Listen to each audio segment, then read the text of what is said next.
Nangangaro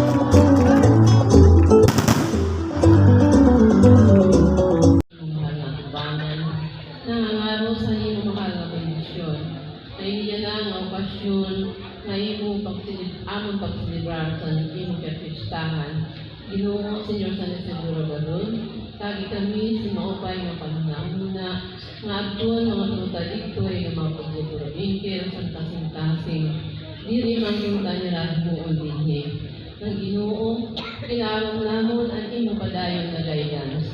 Diyos ko, Senyor San Isidro Gadon, sulod siguro katuloy sa niya pandemya. Nagpapasalamat kami na. Ngayon na kung ganon na yun kami na nagsasalintulong sa imo kapistahan. Ginoo, anhan niya na ang mga kababayan namo, pagi sila si maupay ng panlawas, ngaon sang tugtog sang palapagbalik sang kata mga tagsatag sa mga panimalay. Kung sugad maniwag, anhan niya na ang mga visitors nga nagdulumara sa amon mong kusang palapag, kada liwag sila sa mga grasya, tama nga pagpaagi sa among paggobyerno ng Ginoo, ini nga tanan amon nini ginaaro sa linyong tumanak, pinaagi kami sa Kristo nga among Ginoo, magtuman kunta, sa ngaran sa Namay, sa Anak, Diyos Espiritu Santo.